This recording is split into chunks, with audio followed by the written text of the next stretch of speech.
Hello, this is Richie Vitale. Welcome to part 4 of creating a lead sheet in Sibelius. We've been working on Embraceable You, and we've entered the notes, and one of the most important things you're going to have in your lead sheet are going to be the chords. We're going to start on this first ending here, which equates to the ninth bar here, E minor. And the way I enter the chords here is I select the note where I want to start entering, and I select on my computer keyboard Command and K. From here you just type in what you want. So I want E minor. I push Shift and E for a capital E, and then the minus sign on your computer keyboard. And there you have it. Now if I want to continue, you see how the cursor is blinking here? You push the space bar. I'm pushing it twice. It's going in spaces of quarter notes. The next chord is E major 7. I'm pushing E plus the shift bar for capital E. For major, I'm leaving my finger on the shift key and I'm pushing the number 6.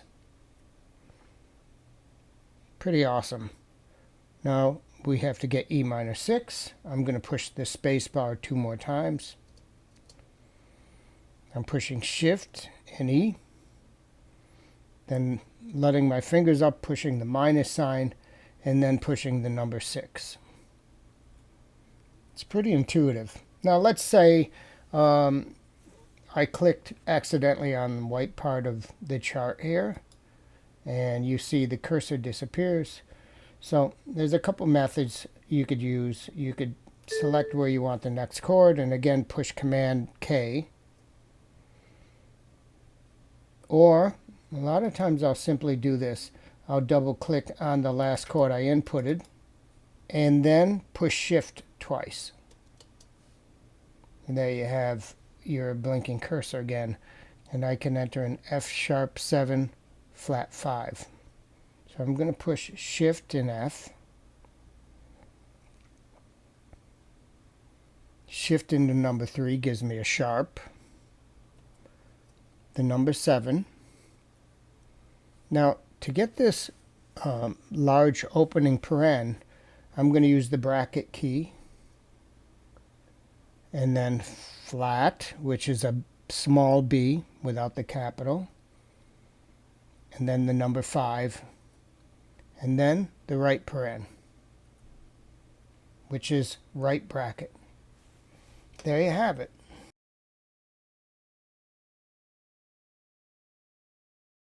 Now, I also want to show you something I do in preferences. I'm going to push Command, comma.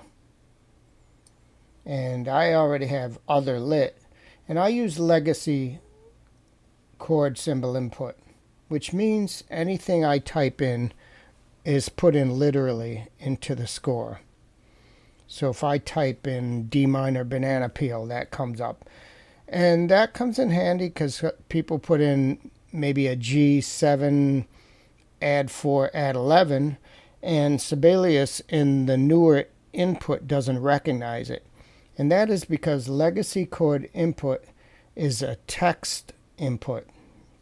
And it doesn't have some of the qualities of the newer chord symbols, but I prefer it for power using as far as chord entry.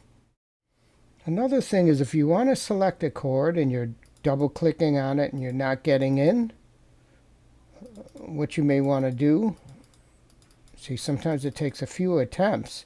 If it's very difficult, you could use Command and the plus key and make the score bigger, and then it's much easier to double click on a chord and get the blinking cursor.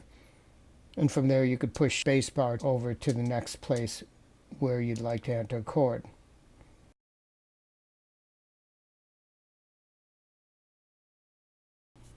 There's a couple settings I'd like to mention in Sibelius regarding the chords. In Appearance tab, you'll see this little southeast facing arrow by design and position. If you push that and you go to chord symbol, you'll see some important qualities here. Spacebar moves to the next beat. Here you move to the next note, which might come in handy. Let's say you're writing a piece in 3/4 and you have a quarter note and then a half note and then a quarter note and then a half note. If you want the chords to follow that, you would use this setting. So for instance, let's start here. And instead of going from beat to beat, it's going to go note to note. I push Command K. You see the blinking cursor. We're moving to the next note. Here, here, here, next note. Spacebar moves it all the way to the next bar. Now I'm going to go back to where I was and change the setting back to next beat. And here's how it works. There's the flashing cursor. Spacebar will go 4 beats per bar, even when it gets to the whole note coming up. Right here. 1, 2, 3, 4 presses. That's the way I prefer it. Now I'd like to show you something using the newer chord symbols. I'm going to go back to preferences by pushing Command and comma. I'm going to turn off use legacy chord symbol input. And make sure you push OK after you do this. Now I'm going to enter a chord right here. Command K. And I'll push F flat. Now, when you select the chord, it's a light blue. In the legacy chords, when you select them, they're dark blue. So you could see the difference here. The cool thing about the newer chords versus the legacy chords is if you select it and you right-click or control-click on the newer chords, under chord symbol, respell chord text. There you have an E instead of an F flat. Very nice. The downfall of these chords is if you want a complex chord like E7, add 3 plus 4.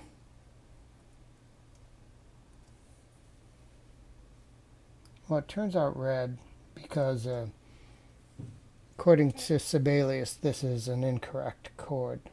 So I use legacy chords so I could type in whatever I wish. Of course, if you make an error, you could be in trouble. So be careful of that. So let's say you're using the newer chords and you want to use legacy chords for one instance to type something like this. Select the note where you want the chord to be and make sure you're on the text tab. And see this bottom arrow here? There's an arrow here, one here, and a down arrow with a line above it. Press that and you see chord symbols someplace in here usually, but since I've used them already, it's up top. These are things I've used, like the title and the chord symbols.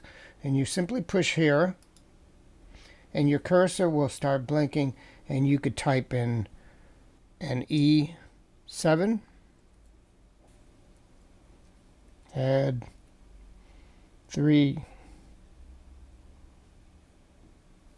Okay, let's say we want a space between E7 and the paren here and add 3. What you do is you click right after E7 before the parenthesis and you push Option Spacebar. If you don't push Option when you push the spacebar, it will just move the cursor forward so you could input your next chord. So that's how you get a space in between a chord that has something squeezed.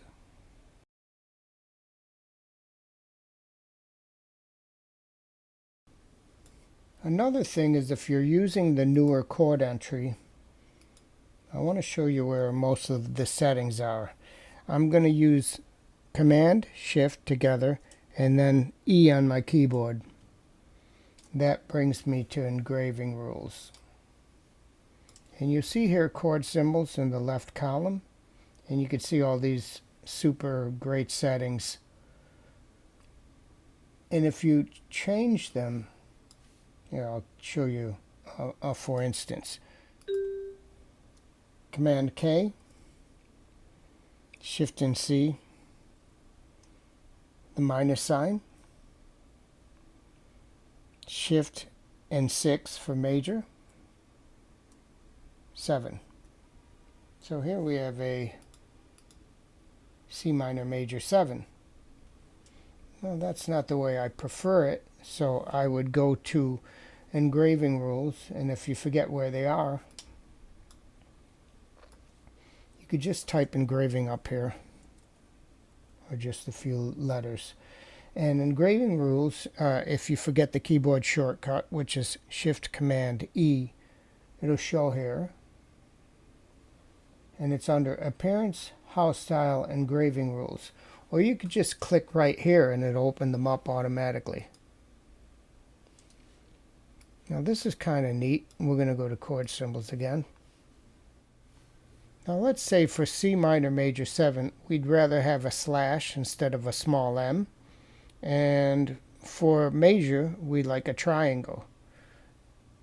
So let's try C major, C minor bass line. Push OK.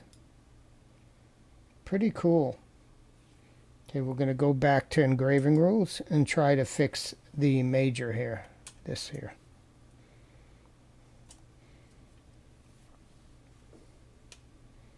So we're going to want a triangle. So I'm going to try C major 7 here, superscript.